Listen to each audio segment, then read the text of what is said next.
Welcome to the Profit Talks podcast, hosted by the Orange County Inland Empire SBDC Network, funded in part by the U.S. Small Business Administration and the California Office of the Small Business Advocate. This show is the go-to resource for business owners seeking empowerment, education, and resources to succeed. Join us as we connect you with experts, share the triumphs of fellow entrepreneurs, and reveal the wealth of assistance available to you today to level up your business. So let's go. Let's dive in and learn more. Well, I don't want to play off the word dive in, but that's what we're going to do today. We're going to jump into the water world here and try and understand how you as a small business might be able to splash around in that world and make some impact here and maybe make some money with the man whose job it is to help small businesses find their way in this water world. We have with us John Arena, and you are, let's see if I get the title right. I'll let you say the title. The Business Outreach Manager and Community Engagement. And for the Metropolitan Water District of Southern California. Okay, we got to do a couple-minute discussion here. Try to keep it brief. This world of water is mysterious for most of us. The water that we all drink and consume and use here in Southern California is collected by you guys from a couple of sources. You from the up in north, the Sacramento Delta, and the Colorado River, right? Is that where most of the water comes from? Are there any other sources? Just those two? Well, you know, over the years, I think Metropolitan has done a phenomenal job of planning out. You know, we don't plan for next year. We don't plan for 5 years. We're looking at 20 to 50 years. Absolutely, got to, right. Yeah. And so those are the major sources that have been around for 100 years ago. The Colorado River Aqueduct was built. About in the 50s, the State Water Project in Northern California water started to flow down to the Central Valley into Southern California. But they've done a really good job in the last 25 years of increasing local supplies, supporting other water agencies, developing their own supplies. And so all this water you collect, and then you sell it basically to things like, I think there's some sort of, the city of Los Angeles has some sort of municipal water district or something, or whoever you sell it to. All I know is in Orange County, we've got MoDOC, which is the Municipal Water District of Orange County, right?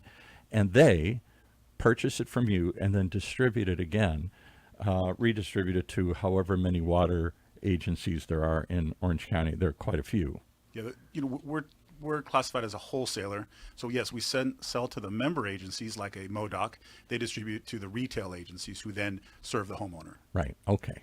So that's how water flows. Now, we're not here to talk about water so much as this program that was put in place, and I didn't realize that this was a number of years ago when Arnold Schwarzenegger was governor, which says that 25% of government contracts have got to go to small businesses. I had no idea it was Arnold that put that in place. Talk about that a little bit, because you were on some advisory board with him even at those days. It was a real honor. Our program was launched in 2002.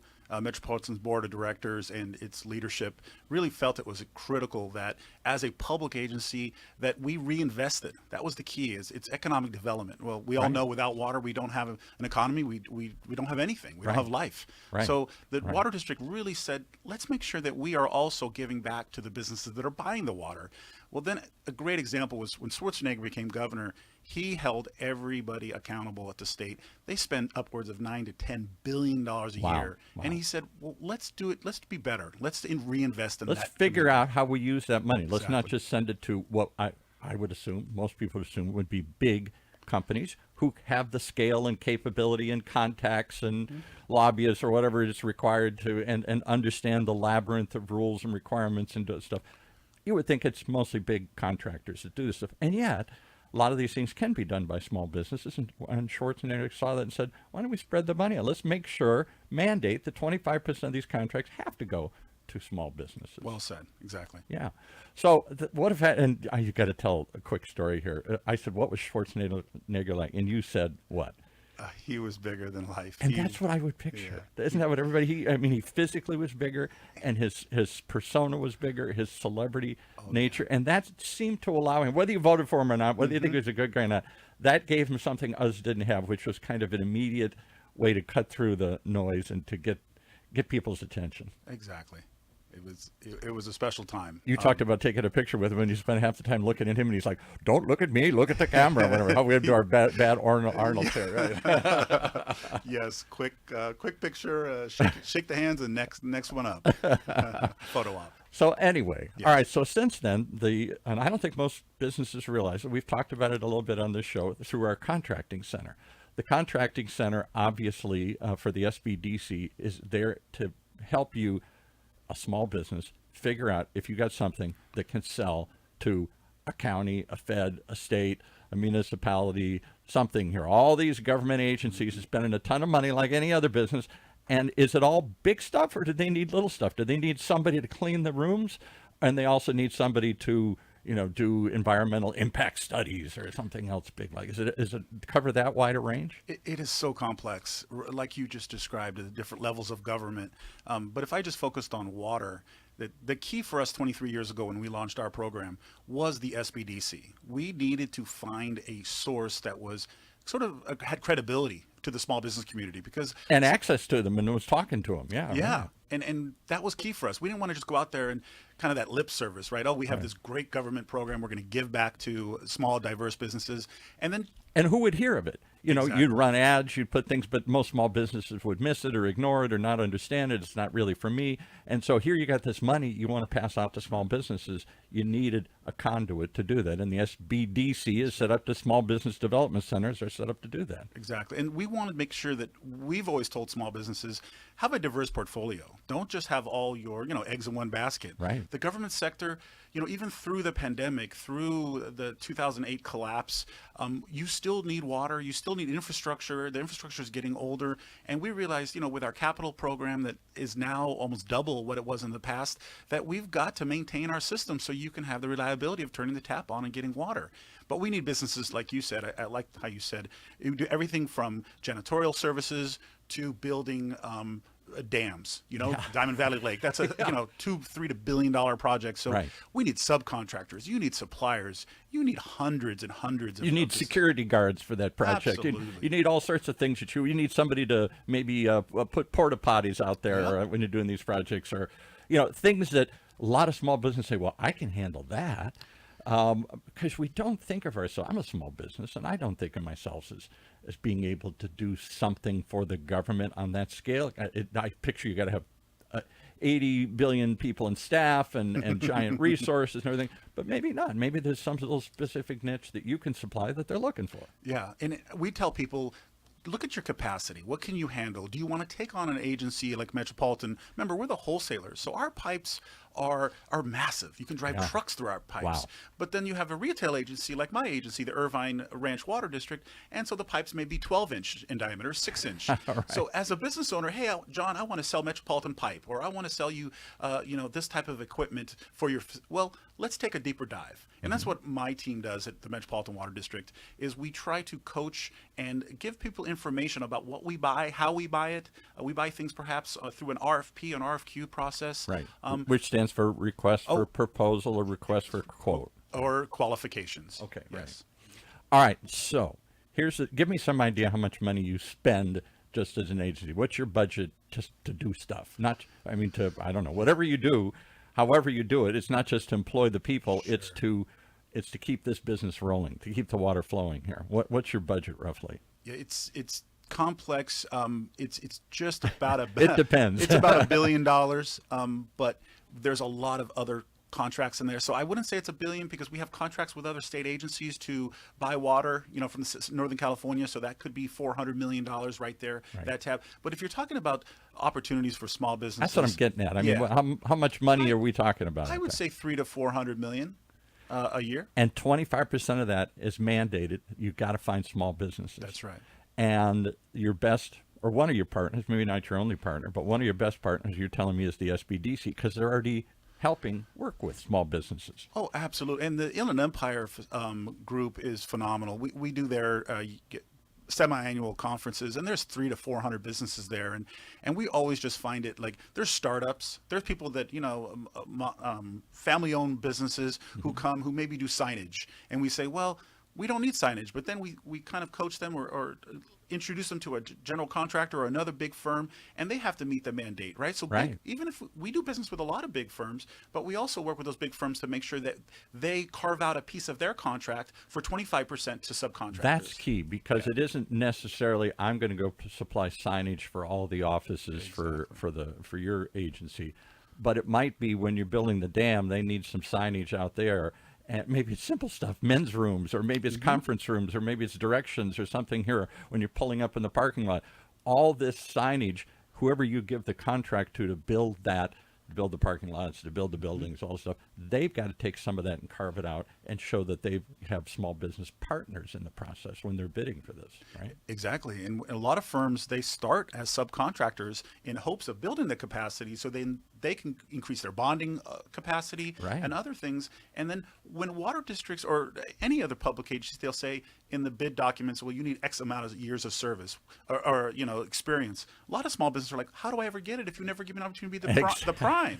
So we thought the 25% mandate to large companies was going to be critical in building that capacity. I think that's the key. So I make signage, okay, let's say, and you're building some new office, and it's in my area. It's in the Inland Empire. It's in here in Orange County. I can handle enough signs for a building. That's what I do. I can't do it for every building all over the state, maybe, and install them I'm not big enough to do that. So when somebody's building that building for you as part of that contract, they have to show that they've got some small contract. And then that's how I build my credibility. That's how I build my qualifications. Yeah, I worked with the state. I did some small projects, and I'm ready for a bigger project here. Great. And one other example that I have from my career that was one of the highlights of my career is I met a woman-owned business out of Oceanside, and they had a safety company, and she really wanted to do business with us. But we have 5 mega warehouses. 3 of our treatment plants are the biggest in the world. So we want to make sure there's consistency in our warehouses, so then when an operations person goes into a warehouse in Los Angeles, they're getting the same equipment that we have in our Temecula facility. Right? So we needed companies to be able to deliver just in time or next day delivery. So she was like, well, I can't supply $2 million next day on safety supplies. I said, well, unfortunately, that's how we buy. But we introduced her to a water agency out in the Inland Empire, Western Municipal Water District. And I saw her maybe 3 years down the road, and she said, John, because they spot buy, they were decentralized. So they were able to buy safety equipment. They only have maybe 100 employees versus our 1,000 operators in operations. And all of a sudden she's like, oh my gosh, my business really just took off because I was able to supply $80,000 purchase orders instead of $2 million. Exactly. I can handle my line of credit with my suppliers is big enough to do that, but they're not going to let me go order $2 million worth of stuff and wait. And then there's a process you guys probably don't pay in the next day. It's probably 90 days or 6 months or some crazy process here. So I've got to be able to handle all those things as well. All right. So give me some crazy ideas of things that you've seen people buy. There was a good example, some safety supplies. Anything. Somebody told, when we had the contracting center, I'll start the conversation. I said, but it's the contracting center. It's got to be contractors. It's got to be people who supply bulldozers or electricians or plumbers or things of construction. She said, no, the contracts are for everything. They're a business. They need somebody to put signs up. They need somebody to write handbooks. They need somebody to give them some sort of seminar training or other sorts of things. She said, you wouldn't. And the example she gave is a guy who had just started a janitorial company, he and a handful of people, and they were able to get a contract with, I don't know, the local city or the local somebody here. They could handle that. And it's regular, steady, good paying jobs. Yes, it's you got to understand how they pay and when they pay, but the government's got tons of money that they're spending here. Why wouldn't I want to tap into some of that, particularly since they got to give it to people like me? That's right. They want to give it to people like me. So give me some crazy examples of things that you guys buy that I wouldn't think you go and buy. Well, the craziest one, I got 2 fun stories, and then I'll tell you a little more serious as far as what we buy. I love the crazy ones. Okay. The first 5 years of my career, I started there in 1995. I was a buyer. I was in the purchasing department, and I got a purchase order to rent goats.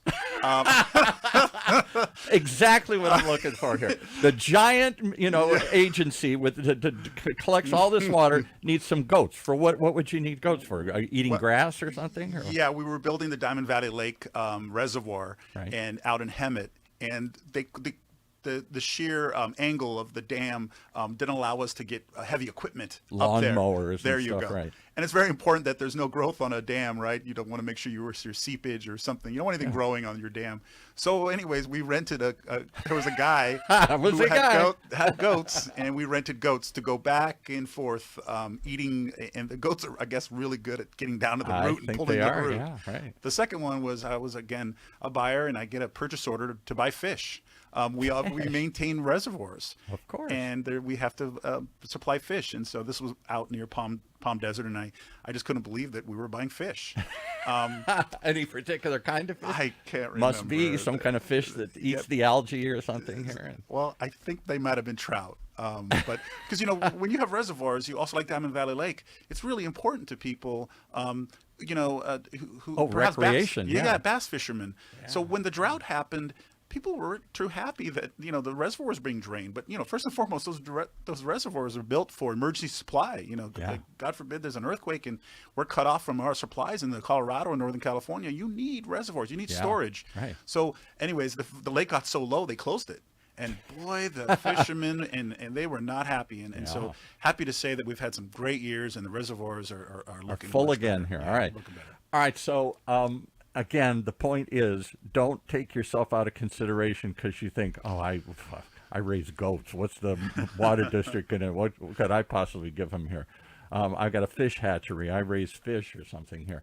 I think it's an amazing thing. But you said something key that. It's hard to find. You're big. You deal with lots of big contracts, millions of dollars worth of stuff. So you tend to go to big contractors who have experience doing this stuff here.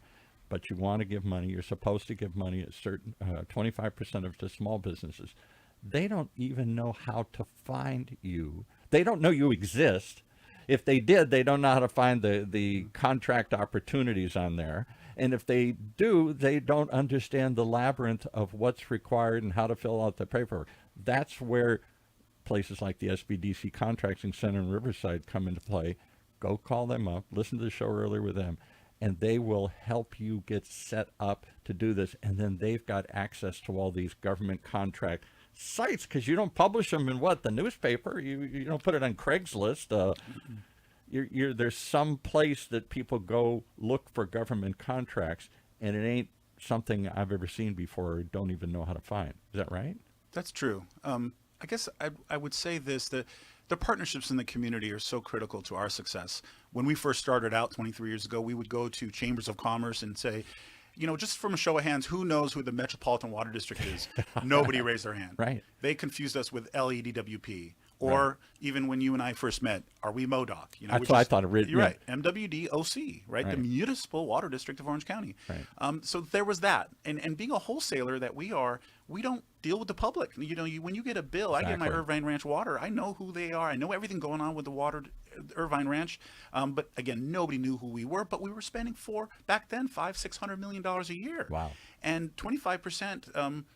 How do we get there? Well, we needed to cover our service area is from Ventura down to the border, Inland Empire, all of Southern California. So my team, for example, in 2 weeks, we're going to be at the California Hispanic Chamber of Commerce in Bakersfield. Perfect. There'll be 40 Hispanic Chamber representatives there. So for us, it's a wonderful opportunity for us to go to one location and connect with hundreds and hundreds of Hispanic business owners. Mm-hmm. But we also belong to the National Association of Women Business Owners. There you go, NAWBO, right? That's right, NAWBO Orange County, NAWBO LA. The different chapters, Ventura.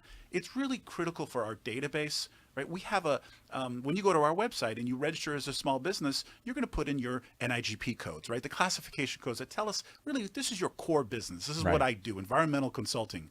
Well, Metropolitan puts an RFP, request for proposal, out every 3 years for that. And we do what we call on-call contracts. And we're looking for a list of qualified. You submit your statement of qualifications. We're looking for qualified firms. But then as the work comes up, and then we go to that list and we, issue task orders. So it's really important to find out how the district, are they decentralized? We have those 5 mega plants in the field. Mm-hmm. A lot of times they have what they call government purchasing cards. They'll buy local, right, in an Inland Empire. So if you come to me, I need some signs quickly here to put on the doors here. I got a card. Let's go buy some signs here. Yeah. Exactly. Well, it is a resource. The more I've heard about this and the more I understand about it, the more I think, why don't I even go into this? Why doesn't every small business investigate this? Because we're all wondering, how do I expand my business? How do I grow my business? How do I keep steady? My customers come and go. It's a up and down challenge, good economy, bad economy. Here's a group that's spending money pretty much all the time, government agencies from small all the way to large, and the people they deal with, that's the key. They've got to bring along some small business partners to qualify and to get these mega dam contracts and stuff. And that means a bunch of little guys like us here that they would love to bring along and partner with, which gets you into this whole ecosystem. So do they start with you? Is there going to be a flood of small businesses calling them, say, hey, I got a pastry shop. Hey, I got a sign shop. Hey, I got a something here. I got goats, whatever. Will they reach out to you? Did they go to the website, or should they go to a partner like NAVO, like the SBDC, like the Hispanic Chambers, all these other ones you read out? Did they start there, or did they start with you? Boy, there's multiple answers to that.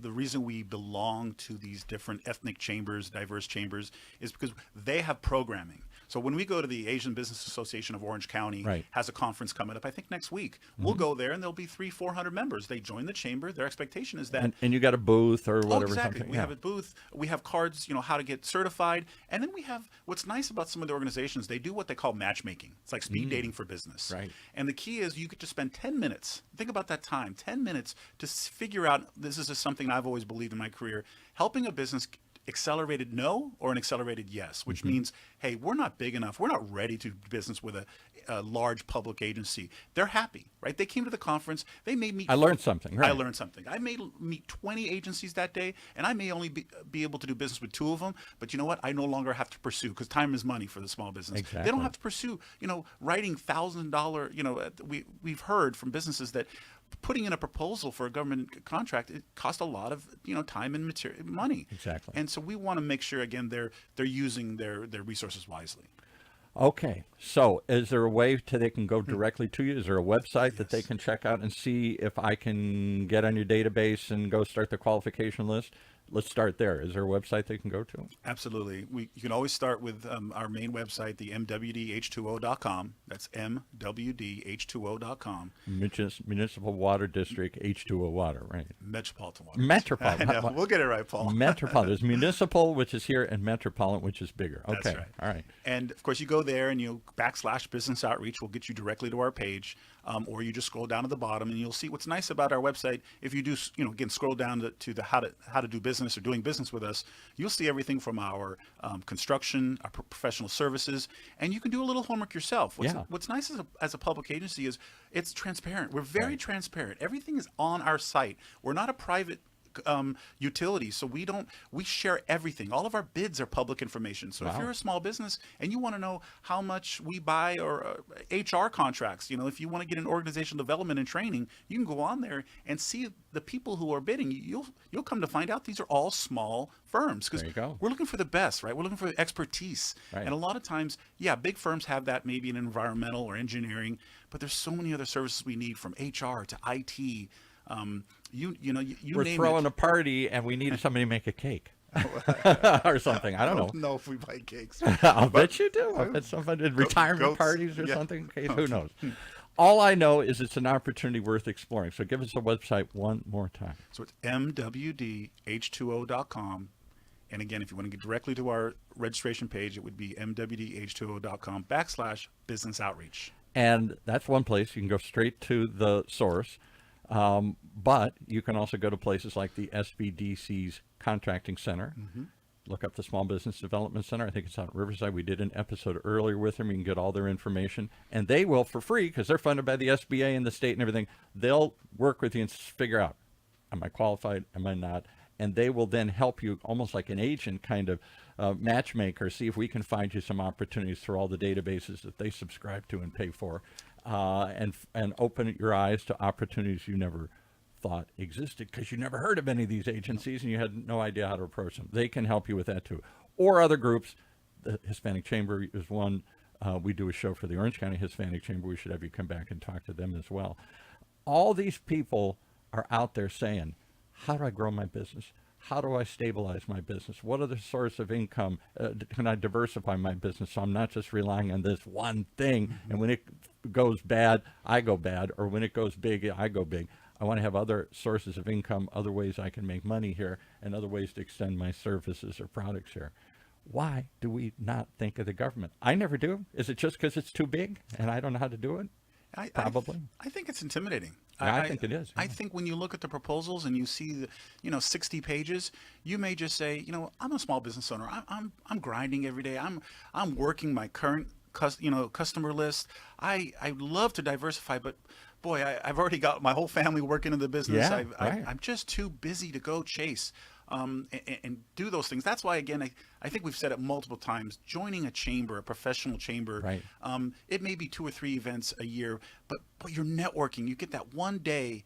There's a great organization that just launched in Orange County called the SBDN, Small Business Development or Diversity Network. Oh, okay. Don't know that one. Yeah, and what they did, which I really like, is they got together with all the different ethnic chambers in Orange County and the SBDCs, and they reached out to Disney and Edison and all the other agencies that have these, I want to call them mandates, but they have programs. Desire to do diversity. something. Yeah, right. Supplier diversity, small business, this desire at the corporate level. What are we doing to give back to help those, 99% of our economy is they're small businesses in the United States. Right. How are we supporting that infrastructure? The SBDC and the chambers, they all bring us together. And for that small business owner to have that one-stop shop, right? You can talk to multiple agencies at maybe 1 or 2 events a year and then decide.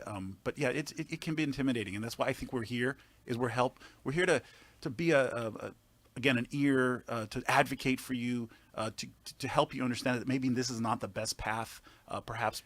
And once somebody finds you, either directly through the website or through one of these chambers or the SBDC, and they get referred up to you, do you then just say yes or no, up or down, or do you say help guide them a little bit? Well, I don't know if you really what we're looking for this program, but here's some other programs within this mysterious water world, local agencies, other things that you ever thought of this, or maybe I can connect you with somebody there. Do you help, Exactly. or do you just stamp them yes or no?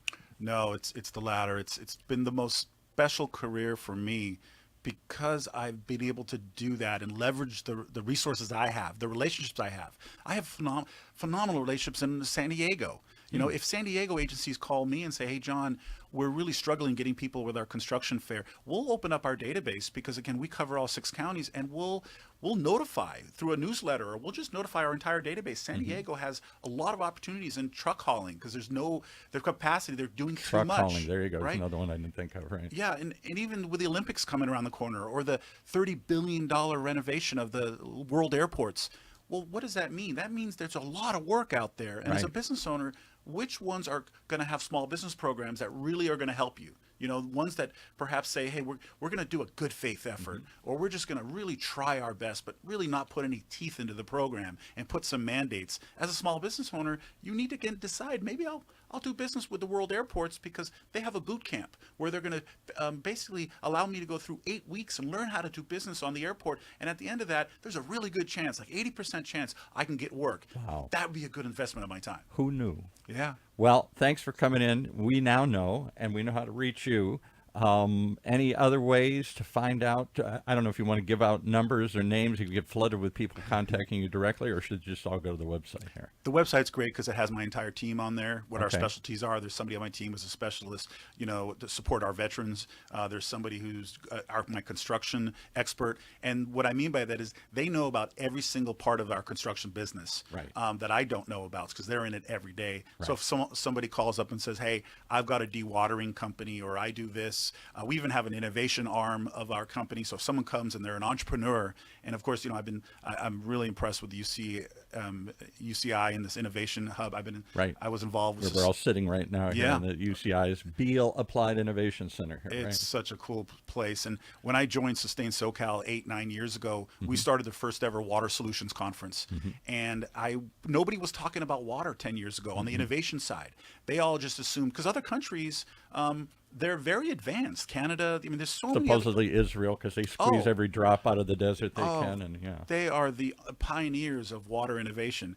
And so we knew that it was partnerships, right? As public agencies, you need partnerships. And that's what was so special about the governor taking small businesses as a priority for him to make it a mandate that the state carve out that 25% of $10 billion. Wow. It showed all the other agencies, because it was new back then. There was maybe a handful of public agencies that had small business programs. Now the state, they call it the reciprocity program. They may have 130 agencies now that have reciprocity. Wow. Back in the day, we signed an MOU with the state in 2006. Memo of understanding. That's you guys love to talk in I acronyms know. here. That's right. I'm sorry. Memorandum of understanding. And it was key because they considered us, the secretary, Rosario Marin at the time, flew down to meet with myself and some other executives at Metropolitan. And she said, I like what you guys are doing here in Southern California, because it all starts with outreach. It starts with things like this. Maybe there's a small business owner listening today who was so intimidated about government contracting, and now they feel like there's a friendly voice on the other side of the phone. Exactly. Call my team, get at the website. Our numbers are all on the website. And my team is phenomenal. We go to the office 2 days a week, 3 days a week with this new hybrid world we live in. And on Wednesdays, when I'm in there with my entire team, all you hear all the time is our hotline ringing and my team helping. Yeah. And they're setting up appointments to meet, a Teams meeting with somebody maybe out in Riverside. Right. And you can have a 10-minute call about an opportunity versus driving, 2-3 hours to go out there. But I have a phenomenal team. I'm going to go buy a couple of goats. I didn't realize I could do that. That's a good business. All right. Thanks for coming on today and opening the curtain to this to showing us the Wizard of Oz behind all the mechanisms here, and to make us feel like maybe we can, maybe we should, maybe we will reach out and find out if we have something to offer to this giant world of water. I'll call it water world, and the even bigger world of government contracts that are out there for small businesses just like us. Thank you so much for having me. Thanks for coming in.